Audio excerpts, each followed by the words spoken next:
kedua terkait dengan masalah konsumsi, kemudian yang ketiga terkait dengan masalah sanitasi air, kemudian juga bahwa rombongan yang kami bawa itu banyak lansianya, bapak-bapak, ibu-ibu juga, dan juga ada beberapa yang disabilitas. Oleh karena itu sebagai pemimpin mendedikasikan dirinya untuk mengayomi dan juga mengajak, juga mendampingi mereka.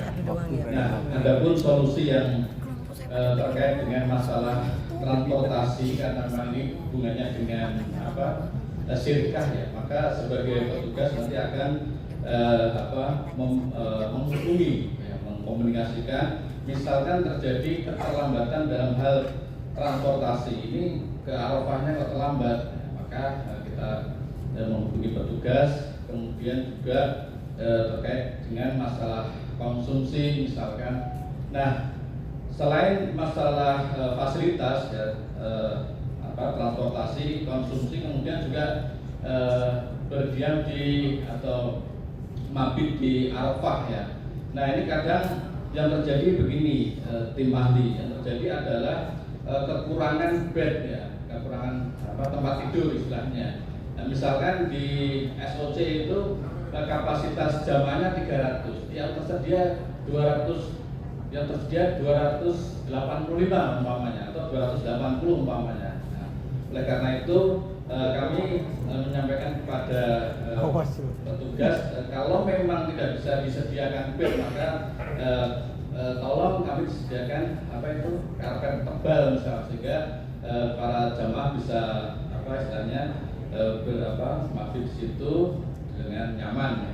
Nah, kemudian yang terkait dengan masalah konsumsi ya, memang kadang namanya konsumsi ya, namanya juga kehidupan itu ada pas tepat waktu, ada juga terjadi keterlambatan. Nah, oleh karena itu untuk mengantisipasi hal itu, kami sebagai petugas menyampaikan kepada para jamaah, wahai jamaah, Anda harus siap ya. Untuk apa? Ya siap-siap untuk membawa ya paling tidak snack-snack ya, karena di lapangan kita tidak akan tahu apa yang akan terjadi, meskipun dari dari pemerintah, dari Saudi sudah disiapkan ini plan A, plan B, tetapi di lapangan kita tidak akan tahu ya.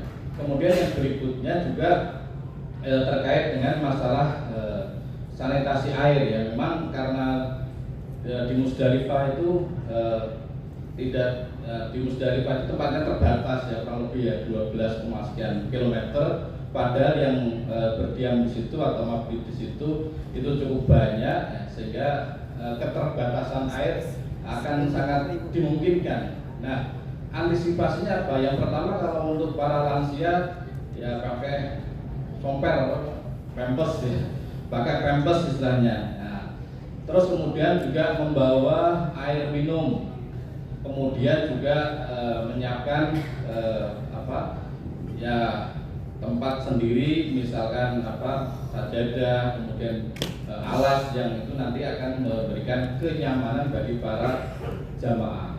Nah, setelah itu maka ketika bermalam di Musdalifah, kita sampaikan juga kepada para jamaah bahwa nanti sebentar lagi ya, kita akan berada di Mina. Oleh karena itu disiapkan dengan baik. Itu selalu kita sampaikan kepada jamaah instruksi-instruksi itu supaya mereka bisa mendengarkan dan bisa mengikuti aturan-aturan atau instruksi yang kita sampaikan. Terima kasih. Kemudian silakan. Yuyun. Ya, Pak Aziz. Yuyun. Mana? Ini. Ya. Kan saya benar. Izin Penahan waktu. melanjutkan para tim ahli dan para evaluator, teman-teman semuanya.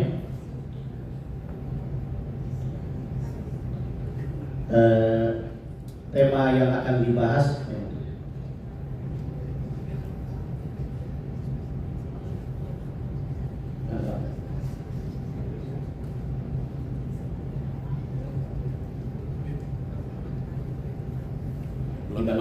belum dimasukin ya? Bisa nih, Iya. Habis. Baik.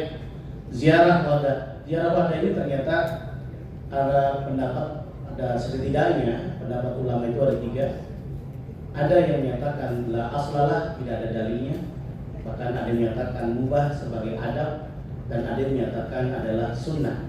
Ini masalah ziarah wada. Nah, pendapat tentang kuat itu menyatakan jumhur tidak ada ziarah wada yang disyariatkan di Madinah karena tidak ada dalil dari Nabi SAW. Ada ulama juga menjelaskan pendapat moderat, nyatakan boleh sebagai adab berpamitan, sebagai bentuk datang ziarah, dan tidak ada tentang bagaimana tata caranya. Kemudian bukan ibadah, ini pendapat ulama hadis dan kebebaran. Kemudian ada pendapat ulama yang menyatakan mustahab atau disunahkan berpamitan kepada Nabi SAW, yaitu dengan salam sebelum meninggalkan Madinah. Tapi yang perlu ada diingat adalah bukan manasik, tapi ziarah Nabi yang dianjurkan. Nah, ini ada, bisa kita lihat ada yang melarang. Contohnya Imam Malik, Imam Syafi'i, Imam Ahmad dalam Al-Mughni, kemudian ulama Hanafi menyatakan bahwa ada kata kuncinya, tidak disyariatkan qala Malik laisa li ahli Madinah, maka tidak ada kebiasaan di masyarakat Madinah itu adalah untuk wadah ziarah. Tapi kalau ziarah boleh, tapi kalau dianggap wadah ziarah itu tidak ada. Tapi dianggap bahwa inna mawida di Makkah, tapi wadah itu adalah di Mekah, yaitu dengan wadah tawaf, laksanakan tawaf wadah. Nah, kemudian pendapat yang lainnya pun tadi bisa kita lihat ada beberapa pendapat para imam mazhab. Kemudian bagaimana yang membolehkan? Yang membolehkan diantaranya dalam kitab Al-Idah fi Manasik Al-Hajj Imam Nawawi, kemudian Al-Mubarakpuri Tuhfah Al-Ahwazi, kemudian Al-Bani Al-Utsaimin, Syekh Al-Qardawi, itu ada kata kuncinya. Boleh, tapi cuma adab saja. Boleh adab. Untuk ada juga yang menyatakan boleh urf, karena dianggap adalah kebiasaan. Qala la ba'sa bi ziyaratil Madinah. Kalau kita berziarah ke Madinah boleh, tapi bukan sebagai wadah. Ini istilahnya saja. Qabla safar ala sabilit ta'addud. Syaratnya tadi adab. Adab itu yang dianggap tadi tidak beradab orang yang tidak berziarah ke makam Nabi. Termasuk Mubarakpuri ini katakan tidak boleh. Nah, kemudian yang hukumnya adalah sunnah, bisa kita lihat di antaranya As-Samhudi, kemudian Al-Jauzi, As-Suyuti, Imam Ibnu Qiyad, Al-Qadi Aliyah, kemudian Sibli itu menyatakan hukum wadah untuk ziarah atau ziarah wadah atau wadah ziarah itu mustahab sunnah. Yang disampaikan oleh Samhudi yustahabu, disunnahkan kita untuk mengunjungi Az-Zairul Madinah di ziarah di kubur Nabi. Qabla diantaranya sebelum kita datang, sebelum nanti kita meninggalkan boleh jadi Madinah. Ya, sudah ketemu kata kunci. Oke, baik, kata kunci sudah, kata kuncinya sudah disampaikan. Terima kasih banyak.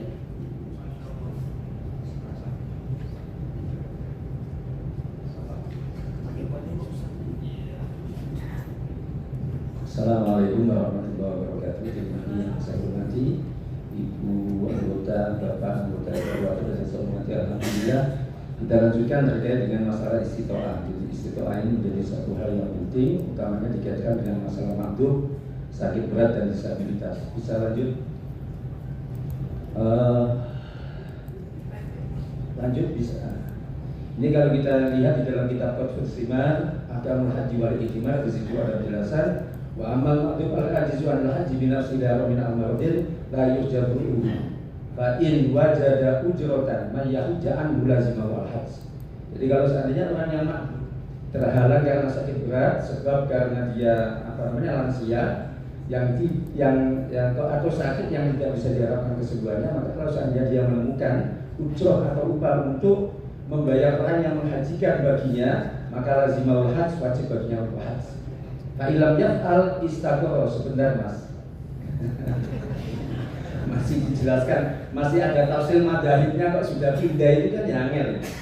Fa'ilam yaf'al istaqoro al-hajju fi limmatihi inda salasa. Kalau seandainya dia tidak melakukannya, maka kewajiban haji itu menjadi tanggungannya. Hal ini menurut a'imah salasa.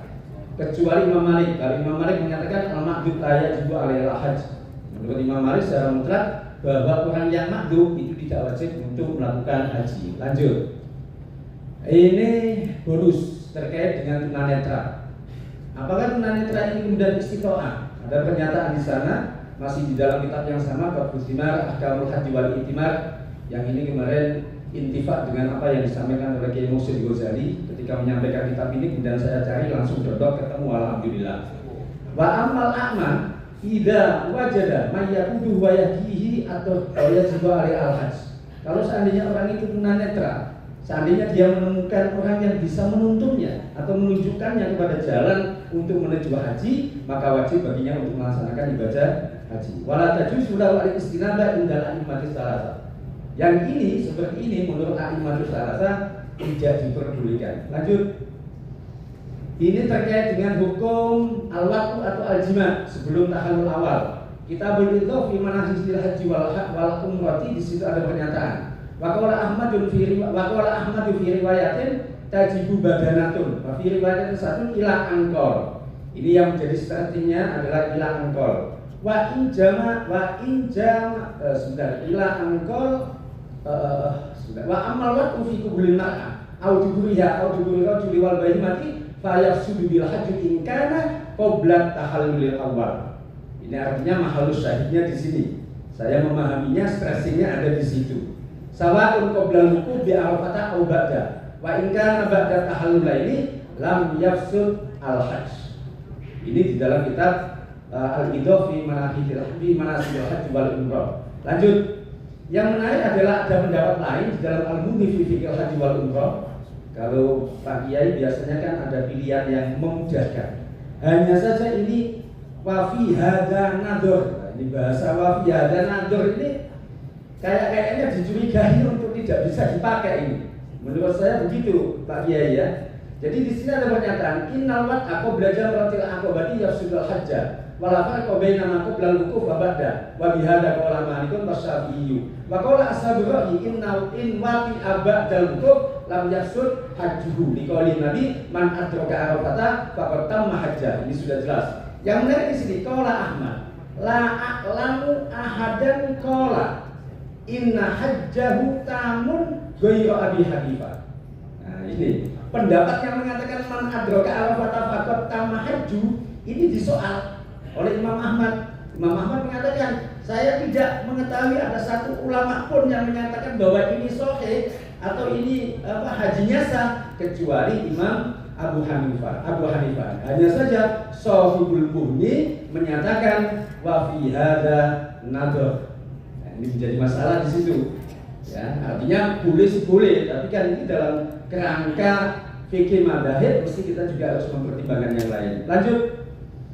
Semoga waktunya cukup. Ini wukuf bagi penyakit stres, penyakit gila atau stres berat menurut madzhab Hanafi. Lanjut. Di sana ada pernyataan menarik, tetap di kitab Idhaf. Sebentar, mohon maaf. Wasani kaunuhu ahlan lil ibadah. Wasawa'un fi asbi wa na'imu wa ghairuhuma wa amal muhma ala. Wasakron fala yasihu wuqufuhuma di annahuma laysa min ahli ibadah. Ini saya kira sudah bisa dipahami ya. Artinya tidak masuk dalam kategori ahli ibadah. Lanjut di mahalus syahidnya yang menarik adalah di footnote atau catatan kaki nomor 4. Wa mithluhuma al-majnun jami'a waqtil wuquf.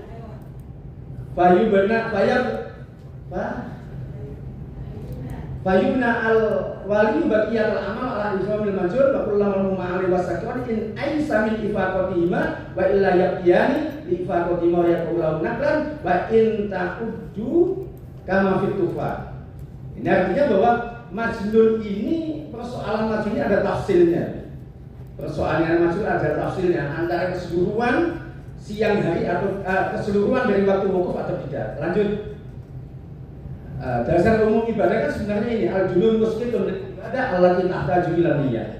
Al-junun gila itu muskitun lil ibadah, bisa menggugurkan kewajiban ibadah atau bisa membatalkan ibadah allati tahtaju ila niyyah Yang mana ibadah itu membutuhkan niat. Sebab kalau membutuhkan niat sudah barang tentu ini kayaknya masuk dalam kategori ibadah makmulatul makna. Ghairu makmulatul makna.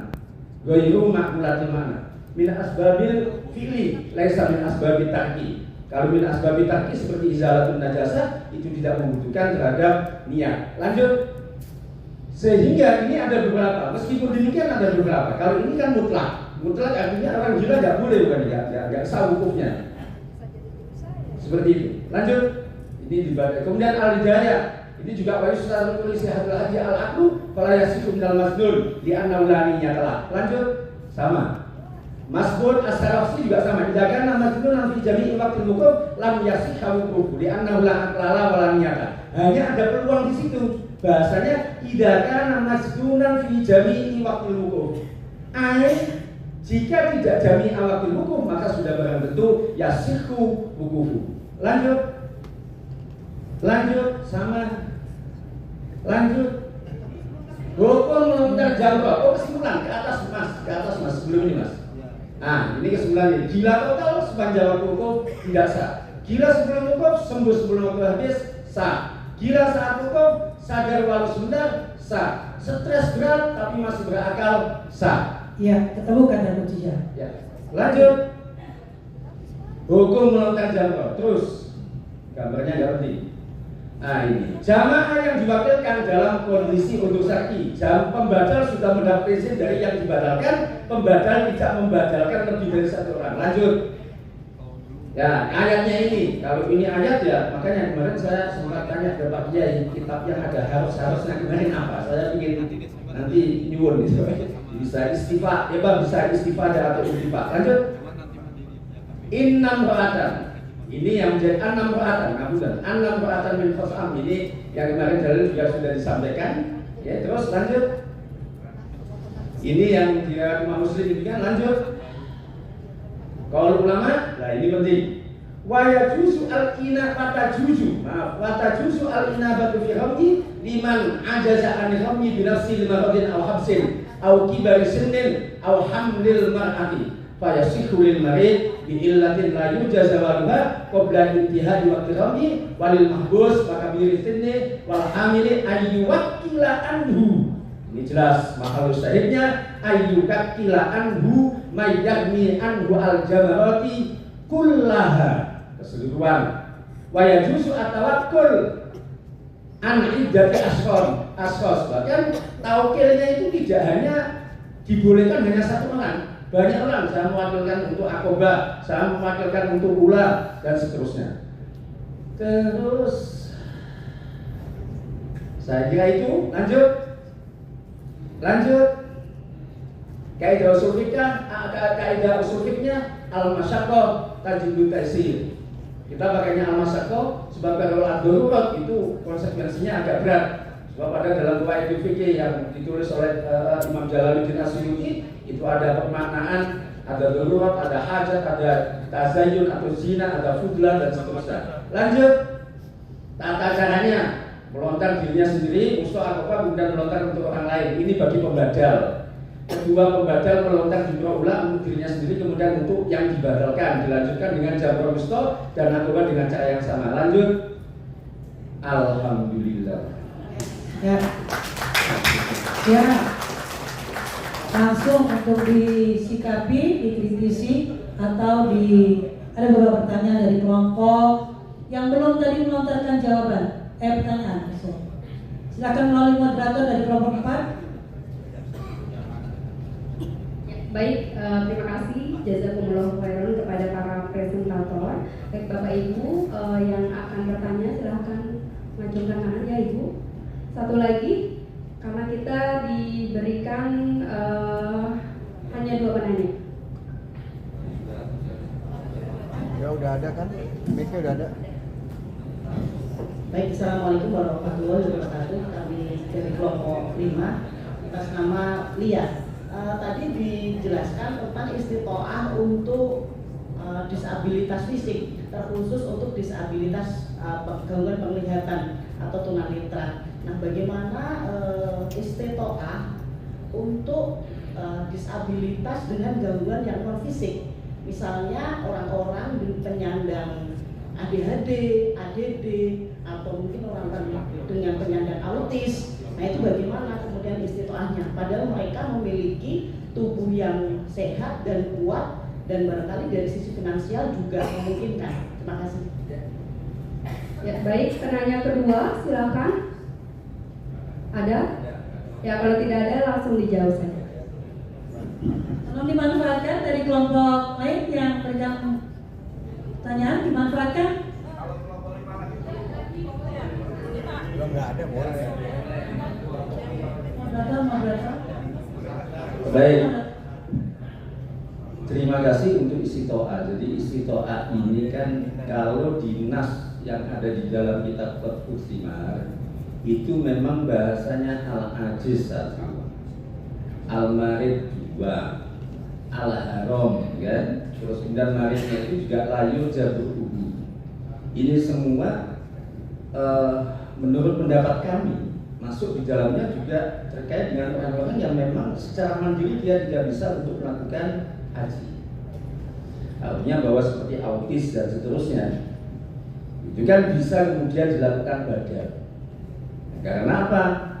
Al-marad la yurjabu. Ini masuk dalam kategori itu. Ya, dan ini apalagi kemudian kalau kemudian autis itu dinyatakan sebagai mumalah. Mumalah itu kan kalau dalam bahasa fikih itu kan ada dua makna. Mumalah itu ada yang dinyatakan sebagai tidak sadar atau pingsan. Ada kalanya itu kena penyakit ayan. Yang penyakit ayan ini dipersoal oleh ulama fikih. Karena dalam satu riwayat Kanjeng Nabi itu pernah juga mumalah. Apa iya kok kemudian Kanjeng Nabi terkena penyakit mumalah? Itu kan sudah barang tentu menurunkan apa wibawa atau murukannya Kanjeng Nabi Muhammad SAW.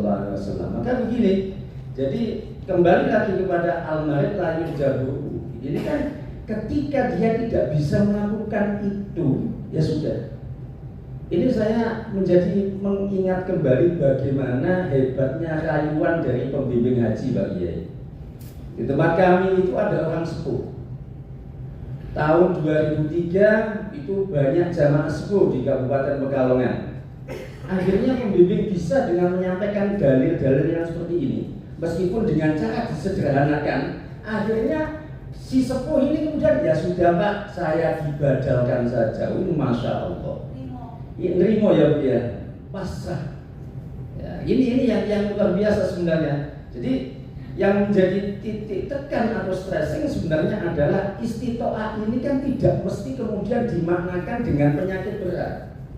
Kalau saya begitu, ya sudah kesepuan, membutuhkan bantuan dan seterusnya, ini serba repot, gak bisa jalan sendiri, kebergantungan kepada pembimbing, ya.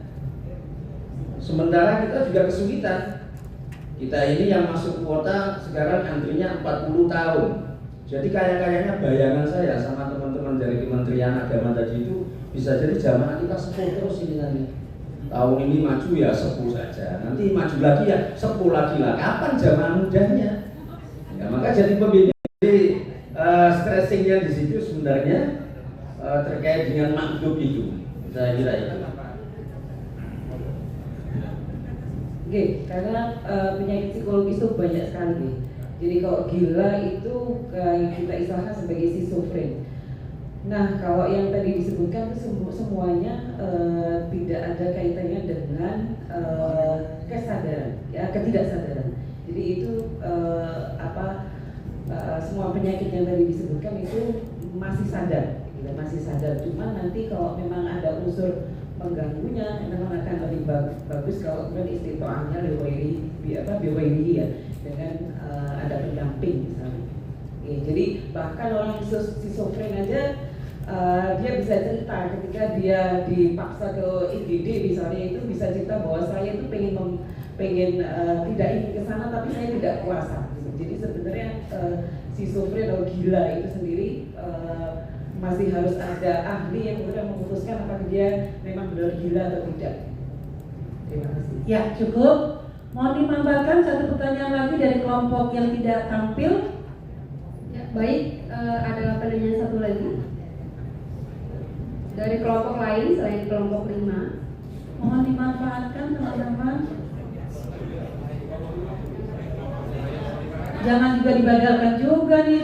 Boleh nggak kalau ada 5? Bawa ada semua dari Kelompok 3 5 aja. kelompok 1 ada kelompok 1. Saya minta kelompok 1. Oke, baik Bapak sekalian. Ke depan masih kelompok 3, saya tetap ya minta ya untuk semua partisipan. Tidak ada kelompok 1? Segera mohon.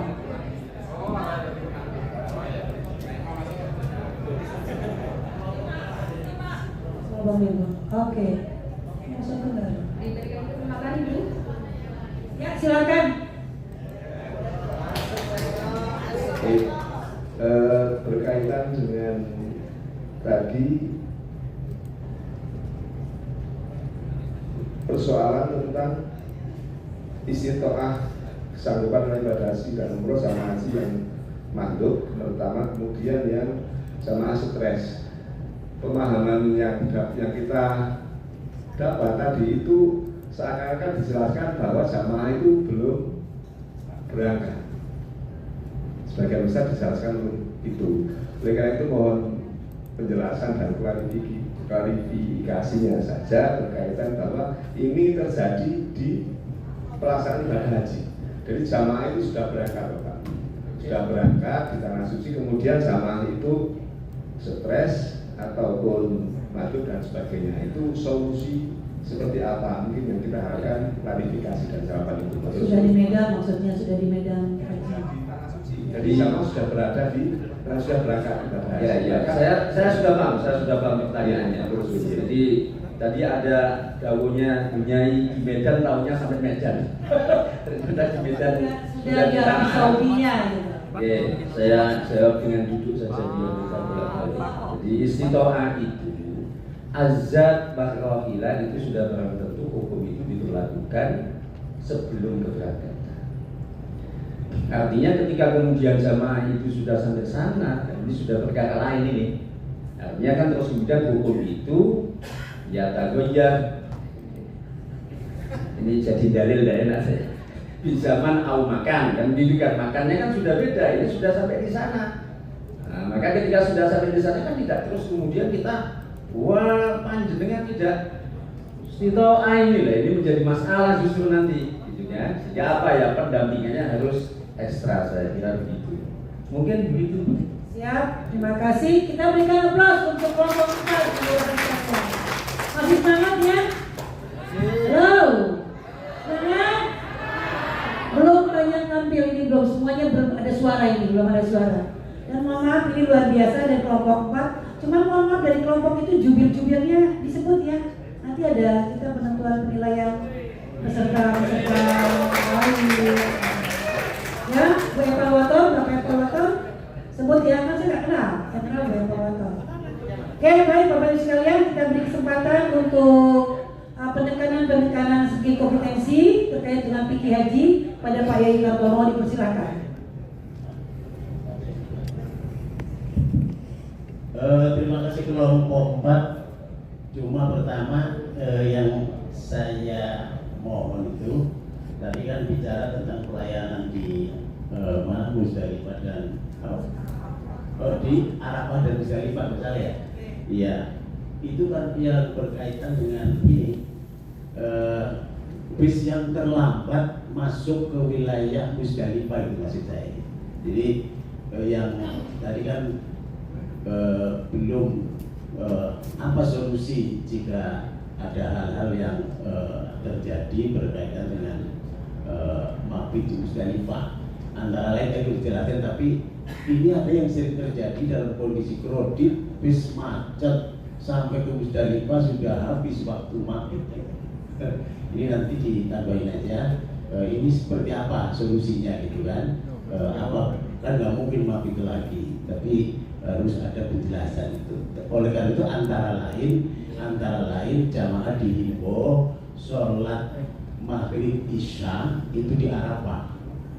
Jangan sampai saya sholatnya di Musdalifah aja nanti, belum tentu ternyata macet total dan sampai ke Musdalifah habis waktu. ya kredit antara lain itu ya. Kemudian apalagi tadi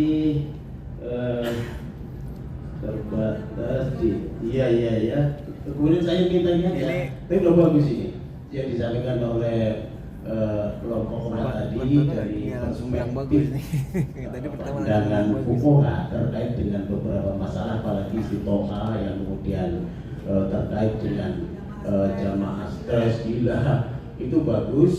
Tapi kalau bisa itu tadi yang dipaparkan itu marji'nya itu yang kitab semuanya, tolong diberi kesimpulan Bank Indonesia aja teman-teman bisa ikut semuanya gitu.